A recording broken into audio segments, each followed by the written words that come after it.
Well, welcome back.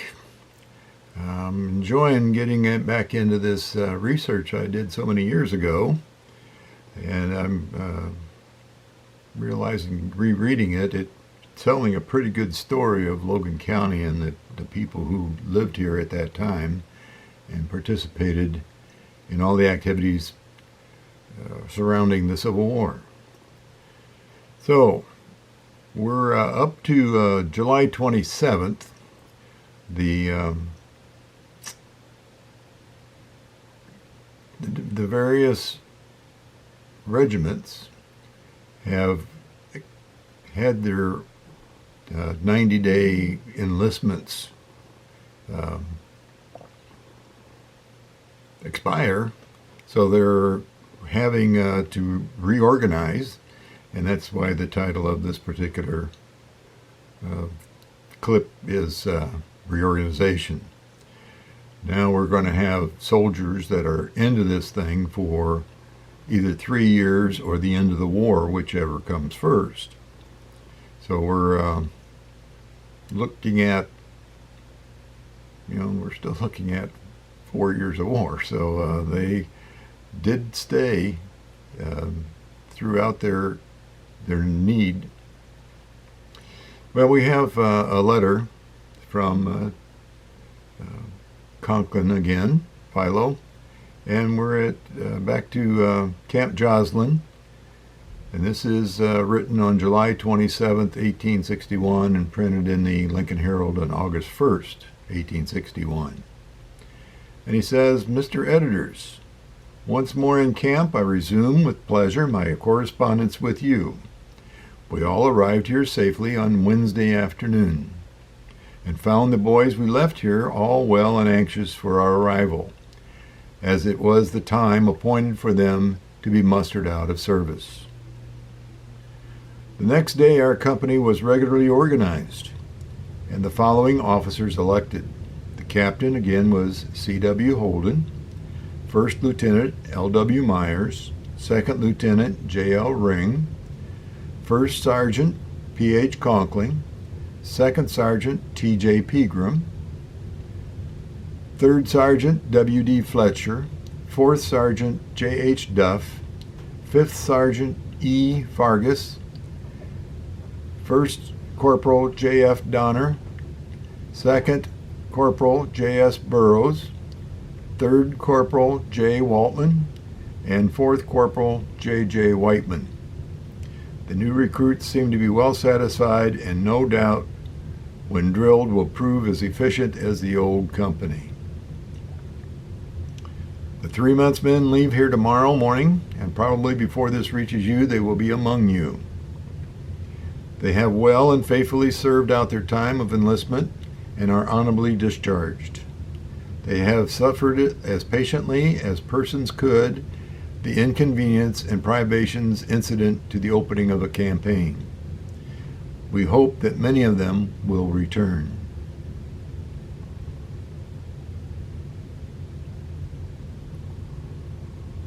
It is quite certain that in a few days we shall be removed from here, but as all intimation by correspondence of the press as to our destination is prohibited by a general order, I suppose it won't do to hint it. Philo H. Conklin.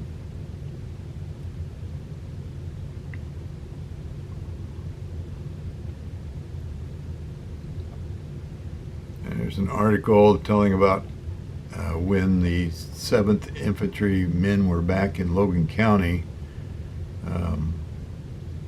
how different they looked and how professional they looked compared to when they left to get their first training. So that was noted by people from Bloomington as well, because it was in the Pantograph. Now we have some local matters here, and the local matters are recruiting. So we'll run through these recruitments and see how this is growing in the county. Volunteers wanted for the defense of the old flag. Captain Holden of Company H, 7th Regiment, is in one of a few more men to fill out his company in the maximum standard of 101, and desire those who contemplate enlisting with him to report their names to W.H. Vanderhoof at Lincoln. He has already applications sufficient to fill out the number, but as his company is all from Logan County, he desires to give the boys there the first chance. Mr. Vanderhoof will give any information on the subject and will distribute passes to those who desire to serve under him. The 7th Regiment stands first in the state. It's efficiently officered and will be called into active service as soon as the recruits are properly drilled. And here again, Captain Holden has put an article in the paper thanking the ladies for their kindnesses in preparing foods for the soldiers' return trip to camp. Another company, B.F. Smith of Springfield, is organizing a crack company of sharpshooters for special service. None will be accepted as those who of good size, good morale and character, and of industrious habits. Those wishing to join his company will apply to Frank Fisk immediately. And Frank Fisk, the attorney, does end up going into the war as well. Doings of war. Yesterday, Captain Larison's cavalry company met at the courthouse and organized by electing following officers. Captain Thomas J. Larison. Lieutenants A.J. Stone, J.B. Tanney. Orderly Sergeant H.C. Hatfield. Quartermaster Sergeant R.W. Foltz. Sergeants T.J. Simpson, T.R. King, S. McCormick, J.W. Parker. Corporals A.S. DeMint, O.L. Sumner, J.O. Mason, R.A. Johnson, T.B. Parker, W.A. Taylor, J.E. King, and D.G. Palmer. Some companies are described as crack, others as sharp, but we think Captain L's company anything but cracked. They are a sound, healthy, fearless, good-looking, patriotic company. They are in for traders and will crack over a few before they return. We are requested to state that every member of the company is expected to be in Lincoln early Monday morning next to be ready for the forward march to Clear Lake. Go on, gentlemen, and health and plenty of victory attend you all through and forever after the war has established. The supremacy of the Constitution and the laws in every rebel state. Lieutenant Buzzard is organizing a company of infantry at Elkhart. Those wishing to join will apply to Rush Deskins of this place and Lieutenant B at Elkhart.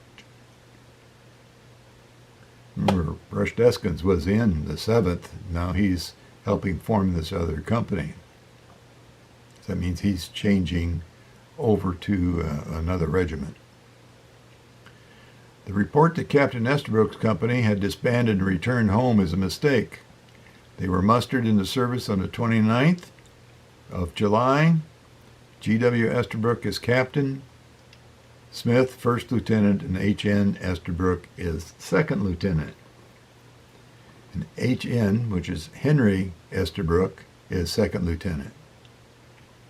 The 7th Regiment broke up their camp at Mound City on Tuesday last and moved to Cairo. The Rifle Company is being organized at Atlanta. A Rifle Company is being organized in Atlanta, which has been accepted and will go into camp immediately. This will make 5 companies already accepted from Logan County. On furlough. This morning, the citizens of our town had their curiosity excited by a company of soldiers that marched through the place to the sound of a drum, who from their appearance looked like they had been to the wars. And so they had. They were a portion of Lincoln Company H of the 7th Regiment of Colonel Cook, which as their captain C.W. Holden stated, were on their way home on a leave of 15 days, having been sworn into the United States service for 3 years. Some of them will pass through tomorrow. The 7th Regiment has been stationed at Mound City for some time. Captain Holden informs us that the health of the men is good and that a great portion of them will enter the service for the war. The more especially as there is a prospect for some fighting, the men are hardy, weather-beaten set of fellows, are in good spirits and in no way tired of soldiering as yet. One of them said he was bound to hold up till he saw a fight or the thing was settled. So here's the meeting and departure of Captain Larison's cavalry company. The meeting on Monday will not soon be forgotten by those who participated in it. The departure of the soldiers made all keenly feel the strength and tie of the ties that bind the friend, the brother, the father to the home he loves. Many were the eyes that wept, and many were the hearts that beat solemnly and painfully on that day. Indeed, the brave men who composed the cavalry company, commanded by Captain Larison, have left numerous friends, kindred, and dear ones to regret their departure, and most deeply do they feel their loss. But they are now rent, knowing that they go to defend their country. But they are now rent, knowing that they go to defend their country, to protect the homes and friends they leave behind, to preserve our glorious Union, to whom we are indebted for all our political blessings. We were not present during the exercises of the forenoon and cannot give a detailed account of the proceedings in the afternoon. But there were several speeches, and a flag apparently was presented to the company by the people in Atlanta, and Lieutenant Teeney was responding to that gift. In behalf of my comrades in arms, I accept the beautiful flag, most heartily thanking the donors who have so kindly furnished it. In behalf of my comrades in arms, I accept the beautiful flag, most heartily thanking the donors who have kindly furnished it. We receive it as a token of their kind remembrance of us while we're away, marshaled in the dread battalion of war, fighting for our beloved country. We receive it as a banner of our glorious Union, a Union fraught with inestimable blessings, a Union bequeathed to us by our fathers and most dearly purchased and baptized to their blood and tears. We receive it as an emblem of the best government under heaven, whose name has ever been terror to tyrants,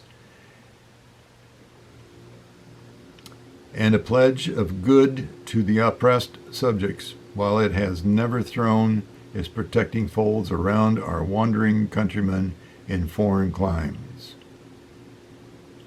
as it has ever thrown its protecting folds around our wandering countrymen in foreign climes. We accept the flag as our company's banner, and around it we will rally, and it will ever defend. And we will ever defend. It shall accompany us by day and by night to cheer and encourage us amid the hardships of the soldier's life. It shall embolden us to meet rebel, traitors, and fire our courage in the day of battle. Be assured that it will never be deserted or disgraced by any of us, but it shall ever be borne as our pride and glory. When we shall see this base rebellion crushed, freedom enjoyed, and our beloved country restored to a quiet, permanent, and honorable peace. Then do we expect to return with your banner marred, may it be torn and tattered, but victorious. Then will we together rejoice Then may this banner be again furled and sacredly preserved in the archives of our cherished country, as a warning to posterity to guard well our liberties. Thanking you again for this token of our regard and patriotism, we accept this, our national banner, around which freemen are rallying, and promise you that with it we will either wither or conquer. May heaven crown our cause with speedy victory.